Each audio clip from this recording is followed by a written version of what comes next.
Terima kasih pemirsa, masih bersama kami dalam program Merah Putih. Saya Doni The Kaiser masih berbincang dengan 4 panelis kita. Saya sebenarnya lebih mikir bagaimana nasibnya Mbak Heni dan teman-teman lain yang berusaha di situ. Ya kan, langkah selanjutnya apa yang akan Anda lakukan? Recovery, tapi nggak bisa dagang lagi, belum tentu juga waktunya cepat untuk di tempat yang sama gitu kan. Mengembalikan investasi alat-alat yang sudah rusak itu, apa langkah konkret yang mau dilakukan secepatnya? Eh, Kebetulan memang kan sudah ada juga berita dan mungkin sudah ada apa ya namanya simbolis dari pihak Polda juga yang memberikan santunan memang. Tapi Anda itu, dapat? iya kami terdampak dapat, tapi kan dibagi dengan sekian yang ada gitu kan. Mungkin masih diinventarisir juga masalah tersebut. Jadi mungkin hanya itu dulu sementara yang mungkin kami mendapat support dari Polda. Kami ucapkan terima kasih banyak. Saya secara pribadi ya tidak mewakili siapa-siapa sebagai korban. Ucapan kepada apresiasi kepada pihak kepolisian yang cukup bertindak cepat memberikan support kepada kami. Itu kami apresiasi, dan untuk berikutnya langkah ke depannya saya jujur belum tahu sih bagaimana gitu. Gubernur atau dari balai kota mungkin apakah sudah datang ke situ memberikan bantuan atau berbicara dengan para korban? Kalau untuk respon mungkin sudah, tapi mungkin yang lebih mengetahui itu adalah kembali pihak koordinator. Kalau kami kan hanya kembali lagi ya hanya menerima apa yang namanya santunan itu, sekali lagi tidak bisa menjadi suatu tolak ukur ya bahwa oh ini bisa apa enggak, apa sesuai apa tidak. Cuma yang jelas kami masih menunggu saja, mungkin dari diri kami pribadi mungkin mengumpulkan dana untuk menyelesaikan segala macam yang internal kami, dan mungkin kalaupun mencari juga ya masih butuh waktu lah itu. Selain polisi, apa ada pihak dari instansi pemerintah, baik provinsi atau pusat misalnya yang datang menghubungi yang terdampak ini? Sempat ada yang menghubungi mungkin Dari? di pihak koordinator tuh mungkin seperti kayak UMKM, sama ada pihak UMKM juga yang mau beri support, katanya mau memberi UMKM support. atau Kementerian UMKM? Oh, Kementerian UMKM Kementerian. katanya mau memberikan support ya, tapi kepada pihak paguyuban sih, maksudnya pihak koordinator yang lebih paham. Kalau saya tuh kurang tahu, karena kan ini kadang namanya berita tuh suka kembali lagi ya ada digoreng. Kadang saya juga nggak minta menuntut apapun, tapi dibilangnya saya menuntut, padahal kami pun sebenarnya posisi Tapi yang tidak menuntut tahu juga berhak Ya nggak ya. apa-apa. Karena begini, Punya hak juga kan? korban itu berhak mendapatkan pemulihan ya, pemulihan ekonomi kah, pemulihan keadilan kah, itu berhak menuntut. Dan siapa yang bertanggung jawab ya dalam hal ini ya. Ini kalau kita kembali kepada mekanisme yang namanya hukum pidana ya, yang membakar tentunya ada Pelakunya. proses pidana. Tapi apakah itu menyelesaikan? Enggak juga ya. Karena juga tidak pulih juga ini. Iya. Nah, oleh karena itu yang penting di sini pemulihan kerugian ekonomi. Pemulihan kerugian ekonomi tadi sudah dikatakan ya oleh Bang Nefton ya, akan ada pengumpulan. Kemudian tindakan proaktif Polda ya. Polda kan nggak bertanggung jawab sebetulnya terhadap pemulihan bantuan, dia membantu. Iya. Nah, yang sekarang ini sebetulnya tanggung jawab pemerintah kota ya. Karena konsep negara kan bagaimana warga yang punya kemampuan mandiri untuk menopang ekonominya itu sebetulnya membantu ekonomi negara. Nah, itu topang dengan anggaran daripada pemerintah kota gitu loh. Dalam hal ini DKI. Pemprov Jakarta ya? Pemprov Jakarta, karena Pemprov Jakarta kan punya anggarannya besar. Tapi kan pasti pendekatannya legal, formal. Artinya ketika korban itu dibantu harus ada dasar hukumnya. Dia punya KTP Jakarta, dia warga Jakarta. Oh, enggak dia begitu. menempati posisi di lahan yang Enggak begitu. legal misalnya. Enggak begitu dong. Ini adalah korban. pendatang. Oh, banyak pendatang pula loh Pak. Ada yang mungkin cuman kayak, mohon maaf Pak ya, izin saya potong. Ada juga di situ korban yang mungkin tinggal sisa baju di badan, dia merantau dari Sumatera. Itu habis. Iya, ini Jadi pemenuhan darurat lah posisinya. pemulihan kesejahteraan. Iya. Konsep negara itu adalah memulihkan ya pemenuhan hak-hak dasar. Pendekatannya bukan administratif. Bukan administratif. Administratif itu cuma tata kelola. Ada satu lagi Pak, sebentar. Anda sendiri ketika berinvestasi itu apakah modal sendiri, tabungan, atau ambil pinjaman di lembaga perbankan atau pembiayaan? Kalau saya pribadi memang ada beberapa plafon, terutama dari duit pribadi dan juga berjoin dengan teman. Lalu ada juga dari perbankan juga. Artinya itu masih dalam masa tenor kewajiban? Masih tenor kewajiban Berapa juga. tahun? 3 tahun. 3 tahun. Nah, mungkin itu yang prioritas perlu dibantu kali ya. Atau mungkin ada apa istilahnya kalau Perbankan itu ada restrukturisasi. ya kan? Iya. Karena ini kan korban kan? Betul. Salah Nah, satunya perbankan. Perlu itu nggak kira-kira yang dibutuhkan? Kalau untuk saya mungkin itu akan kami tempuh ya kalau mungkin nanti sesuai dengan jalurnya. Tapi mungkin kalau saya ini mewakili untuk yang lain-lainnya mungkin tidak mengetahui dengan sistem seperti ini itu yang mungkin harus lebih Banknya dipikirkan. pemerintah atau bank swasta?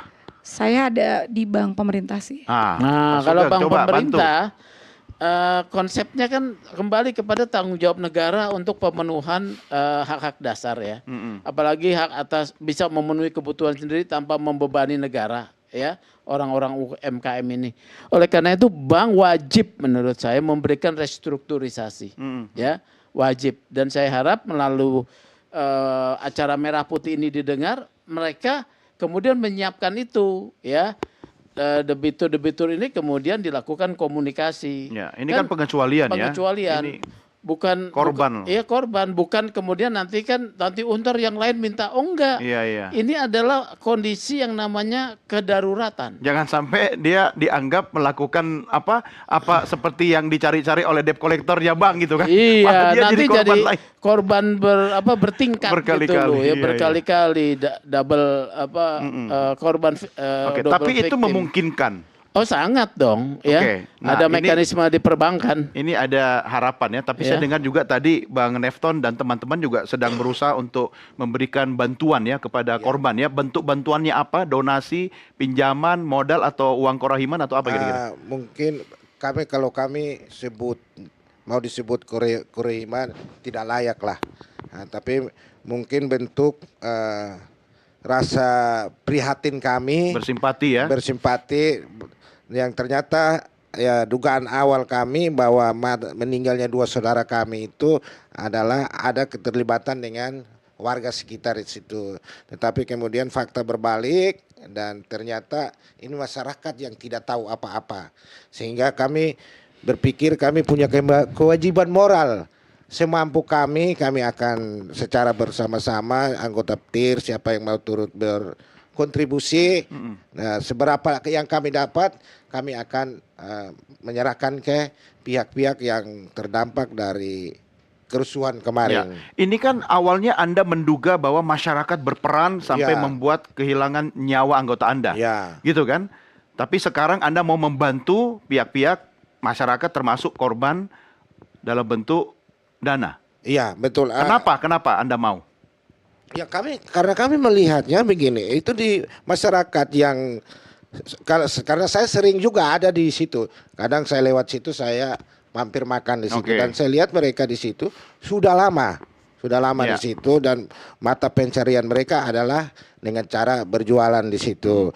Nah, kembali lagi bahwa itu terjadi itu karena respon spontanitas. Spontan. Karena Oke. melihat 2 saudara kami ini dibantai seperti binatang hanya gara-gara 1 motor. Ya, Satu ya. motor itu, kalau motor itu dia itu masih belum lunas, tidak ada BPKB, nilai jualnya paling 2-3 juta, tetapi Ya. 2 nyawa Nyawa melayang itu. hanya dengan 1 motor yang tidak ada nilainya. Nah, Ya. itu reaksi spontanitas sehingga saudara-saudara kami yang pedagang di situ juga mengalami dampak ya. yang Jadi perlu sebenarnya dibantu juga. tidak harus mereka tanggung dampak Oke, itu. baik Bang. Saya curiga atau saya khawatir Mas Reza, kejadian Kalibata kemarin malah bisa jadi merupakan puncak dari banyak hal kekecewaan yang dialami masyarakat, kemudian itu menjadi momentum. Sekaligus closing statement dari Anda dan semuanya untuk mengakhiri diskusi kita. Silakan. Sekarang saya justru ingin bicara tentang lokasi pembakaran. Kalibata. Ya, saya teringat ada teori namanya broken window theory, teori jendela retak atau teori jendela pecah. Teori ini ingin mengatakan kalau di suatu lingkungan itu ada lubang yang tidak kunjung diperbaiki, maka warga sekitar yang pada dasarnya orang-orang baik itu akan bisa menjelma bandit, preman, pencoleng, Ya. dan pelaku-pelaku anarkis. Yang ingin saya katakan adalah betapa pentingnya pemerintah Kota Jakarta sesegera mungkin melakukan pembenahan di lokasi kebakaran itu. Agar tidak ditangkap oleh masyarakat ada lubang kecil, ada area yang vakum dari hukum, tidak ada ketertiban di situ, kepastian hidup tidak ada di situ, sehingga lagi-lagi memancing warga sekitar untuk kemudian melakukan perbuatan onar serupa. Oke, harus cepat ya. Cepat. cepat dalam pengertian kalau saya membayangkan proses penuntasan suatu kasus itu harus memenuhi 4 indikator. Ya.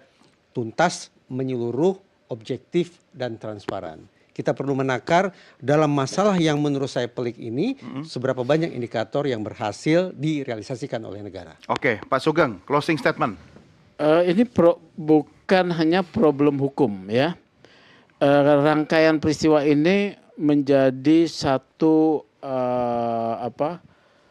faktor yang harus dinilai tanggung jawab negara atau pemerintah untuk memulihkan.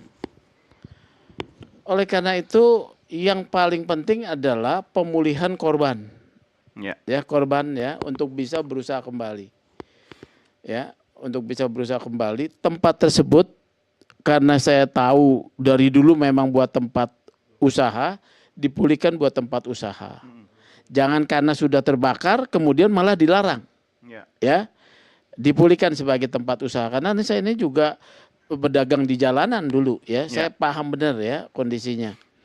Kemudian ya proses hukum silakan berjalan. Pemulihan terhadap yang korban menjadi usaha ini terdampak bisa dipulihkan.